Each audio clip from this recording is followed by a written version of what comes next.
Hello friends, आप सभी लोगों का स्वागत है हमारे यूट्यूब चैनल पर। तो आज हम पढ़ेंगे कक्षा 6 का हमारा इतिहास और नागरिक जीवन, यूपी बोर्ड का पाठ 12। पाठ का नाम है दक्षिण भारत, 6ठी से 11वीं शताब्दी। तो देखिए दोस्तों, हम इस पाठ का सभी प्रश्नों उत्तर देखेंगे। प्रश्न 1 है, राष्ट्रीय कूट वंश की राजधानी कहाँ थी? इसका उत्तर हो जाएगा राष्ट्रीय कूट वंश की राजधानी मान्यखेत थी। अगला प्रश्न है, किस चोल शासक ने श्रीलंका को जीता? इसका उत्तर हो जाएगा चोल शासक राजेंद्र प्रथम ने संपूर्ण श्रीलंका को जीत लिया था। अगला है, दक्षिण भारतीय मंदिरों की विशेषताएं लिखिए। इसका उत्तर हो जाएगा दक्षिण भारतीय शासकों की मंदिर निर्माण में विशेष रुचि थी। इन शासकों ने एलोरा का कैलाश मंदिर, विरूपाक्ष मंदिर, बृहदेश्वर मंदिर, महाबलीपुरम का रथ मंदिर जैसे विश्व प्रसिद्ध मंदिरों का निर्माण कराया। इन्होंने भारतीय कला एवं संस्कृति को दूर दराज देशों तक फैलाया। अगला प्रश्न 4 नंबर है, दक्षिणी भारत के राज्यों का किन किन देशों से व्यापारिक संबंध था?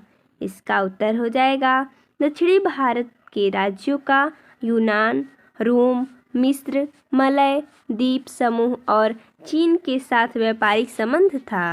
अगला प्रश्न है 5 नंबर, चोलों की शासन व्यवस्था का वर्णन कीजिए। इसका उत्तर हो जाएगा चोलों की शासन व्यवस्था बहुत विकसित और सुव्यवस्थित थी। समस्त साम्राज्य को राष्ट्रम कहते थे, प्रांतों को मंडलम, जनपद को नाडु और गांव को कुरम कहा जाता था। हमें ये याद रखना है कि किसको क्या कहा जाता था। समस्त साम्राज्य को राष्ट्रम कहते थे, प्रांतों को मंडलम कहते हैं, जनपद को नाडु और गांव को कुर्रम कहा जाता था। कुर्रम अपनी बैठकों में समस्याओं का समाधान करते थे। वे सिंचाई के लिए तालाब बनवाते थे, कर वसूलते थे। वे आर्थिक रूप से स्वावलंबी थे। यहीं से स्थानीय स्वशासन यानी आज से मिलती जुलती पंचायती राज व्यवस्था की शुरुआत हुई। अगला प्रश्न है 6 नंबर, दक्षिण पूर्व एशिया के देशों पर भारतीय संस्कृति के प्रभाव का वर्णन कीजिए। इसका उत्तर हो जाएगा दक्षिण पूर्व एशिया के देशों पर भारतीय संस्कृति का व्यापक प्रभाव दिखाई देता है। कंबोडिया और चंपा में भारतीय कला, साहित्य व भाषा का विस्तार हुआ। इंडोनेशिया में रामायण की कहानी लोकप्रिय है, जिसमें अनेक संस्कृत शब्द हैं। संसार में सबसे विशाल बौद्ध मंदिर बोरोबुदुर में है। कंबोडिया में अंकोरवाट मंदिर विश्व की धरोहर है। अगला प्रश्न 7 नंबर है, निम्नलिखित के विषय में लिखिए। देखिए हमने जैसा कि लिखा है, अंकोरवाट, शंकराचार्य, रामानुजाचार्य, एलोरा मंदिर, इन सब के बारे में हमें लिखना है।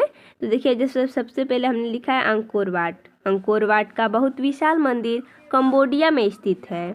यह मंदिर विश्व की धरोहर है। इसकी दीवारों पर रामायण महाभारत की कहानियाँ उभरी हुई मूर्तियों में अंकित हैं। दूसरा है शंकराचार्य। शंकराचार्य ने उत्तर, दक्षिण, पूर्व और पश्चिम क्षेत्रों में 4 मठों की स्थापना की। इन्होंने आत्मा और परमात्मा को एक बताकर एकेश्वरवाद का प्रचार किया। इससे लोगों में राष्ट्रीय एकता की भावना का विकास हुआ। रामानुजाचार्य, 11वीं सदी में दक्षिण के संत रामानुजाचार्य ने शक्ति और ज्ञान को ईश्वर प्राप्ति का साधन बताया। एलोरा मंदिर, राष्ट्रीय कुट शासक कृष्ण प्रथम ने एलोरा में विशाल चट्टान को काटकर कैलाश मंदिर बनवाया। यह कई मंजिलों वाला है। अगला 8 नंबर है, रिक्त स्थानों की पूर्ति कीजिए। जैसा कि हमने पूर्ति करके दिखाया है। एलोरा का कैलाश मंदिर, यहाँ पर रिक्त स्थान है, राष्ट्रीय कूट शासक ने बनवाया। तो कौन से राष्ट्रीय कूट शासक ने बनवाया? तो दंती दुर्ग ने। अगला है, चोल काल में गांव को यहाँ पर रिक्त स्थान कहा जाता था। तो जैसा कि हमने बताया कि हमें याद रखना है कि जनपद को क्या कहा जाता था, गांव को क्या कहा जाता था। तो यहाँ पर हमें भरना है कि चोल काल में गांव को क्या कहा जाता था। तो क्या कहा जाता था? कुर्रम कहा जाता था। अगला है अंकोरवाट मंदिर, यहाँ पर रिक्त स्थान देश में स्थित है। तो अंकोरवाट कहाँ पर है? कंबोडिया देश में है। अगला, पल्लव शासकों ने यहाँ पर रिक्त स्थान मंदिर का निर्माण कराया। तो रथ मंदिर का। अगला प्रश्न है गतिविधियाँ। मानचित्र में देखकर निम्नलिखित को पूरा करिए। देखिए हमने यहाँ पर करके दिखाया, जैसा कि यहाँ पर वंशों का नाम है और यहाँ पर वर्तमान राज्य है। वंश है राष्ट्रकूट, जो कि वर्तमान राज्य में क्या है, महाराष्ट्र है। जैसे कि पल्लव वर्तमान में क्या है, आंध्र प्रदेश। चालुक्य है, ये वर्तमान राज्य कौन सा है, कर्नाटक। चोल वंश है, ये वर्तमान में कौन सा राज्य है, तमिलनाडु। तो देखिए दोस्तों, इसमें इतना ही प्रश्न दिया था। तो मिलते हैं नेक्स्ट वीडियो में, तब तक के लिए धन्यवाद दोस्तों।